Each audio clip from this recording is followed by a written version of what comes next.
सास का मायका प्रेम। रिद्धि की सास को हर वक्त अपने मायके का गाना गाने की आदत थी। अरे बस करना माँ, मामा का ये किस्सा तू 50 बार पहले भी सुना चुकी है। अरे हाँ, तो क्यों ना बताऊं। तेरे चाचा तो उस वक्त हाथ झाड़ कर खड़े हो गए थे। तब मामा ही था तेरा जो आगे आया और मदद की। देखो अब ठीक है ना, जो हो गया सो हो गया।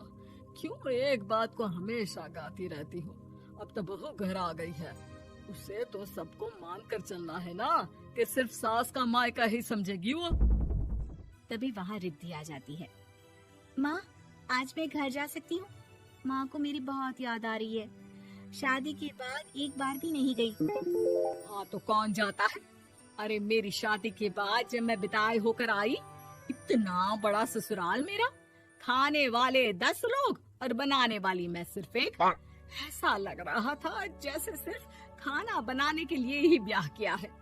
वो तो मेरा भाई था, गांव से एक काम करने वाली चाची को भेज दिया जो मेरा हाथ पटाती थी, और उसको पैसा, खाना, कपड़ा, रहने के लिए कमरा, वो सब किसने दिया था? तुम्हारे भाई ने। ये मामला रोज का था। ससुर भी जब गुस्सा होते तो वो सारी बात कह देते जो उनके मन में इतने समय से चल रही थी। मेरा भाई, भाभी, भतीजा, भतीजी सब छुड़वा दिया। मैंने जीवन भर सिर्फ तुम्हारे परिवार वालों से निभाया, लेकिन अब भी चैन नहीं है तुमको। बहू के सामने सास को लगा कि उसकी बेइज्जती हो रही है। अब सुन बहू, अपने कमरे में जा, कहीं नहीं जाना मायके वायके। घर का काम कौन करेगा? पड़ोसन।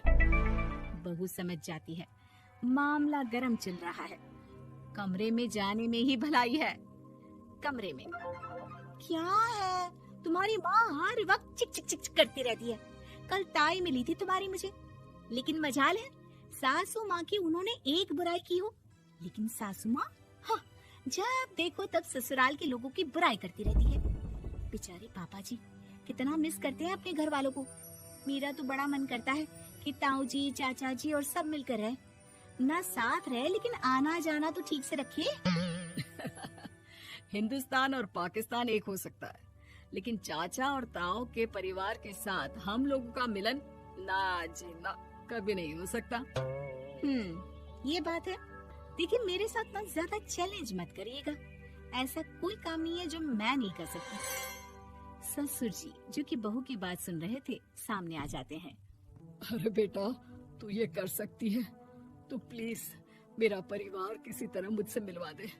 सारी जवानी तो मैंने किसी तरह काट ली, लेकिन जीवन के इस पड़ाव पर बहुत याद आती है मेरे परिवार की। हाँ हाँ पिताजी, आप चिंता मत करिए, बस मेरा साथ देते रहिए आप दोनों। फिर देखिए कैसे माँ जी भी ठीक हो जाएंगी और पूरा परिवार भी एक हो जाएगा।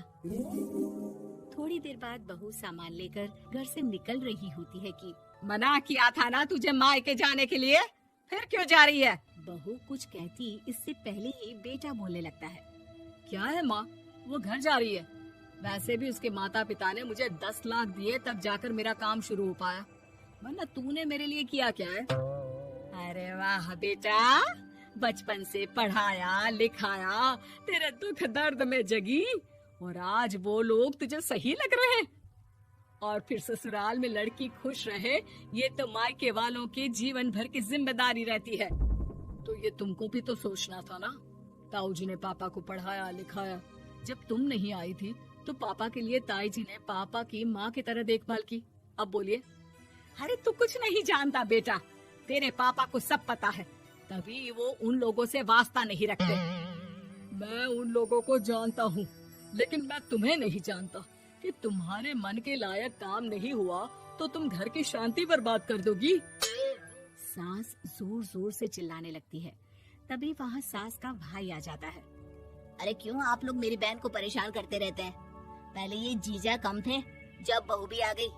बहन, मैंने तो 30 साल पहले ही बोला था, अपना हिस्सा ले और छोड़ इन लोगों को, चल अपने साथ। बहू समझ जाती है कि मामा ससुर की नजर किस पर है। देखा, तुम लोग मुझे अकेला मत समझना, मेरा भाई खड़ा है आज भी मेरे लिए। बहू मायके जाती है और आते वक्त साथ में नौकरानी ले आती है। अरे बहू, कुछ खाने को दे दे।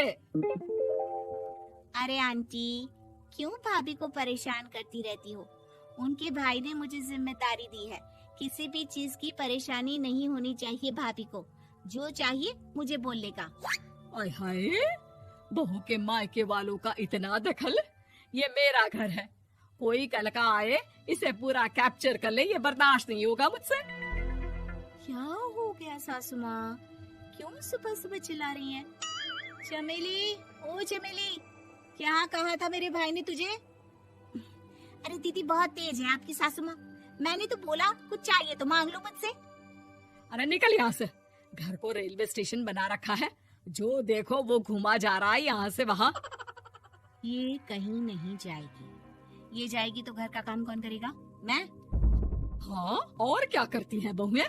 घर का काम ही तो करती हैं, इसमें नया क्या है? तभी वहाँ ससुर जी आ जाते हैं। हाँ, तो यही बात तो तुम्हें भी समझनी चाहिए थी ना। आज बहू के मायके से नौकर आ गया तो तुम्हें बुरा लग रहा है? अरे तो उस वक्त गर्मा गर्म खाना तो सबने खाया ना। ऐसा तो नहीं है कि मेरे मायके का नौकर था तो सिर्फ मेरे लिए बनाता था।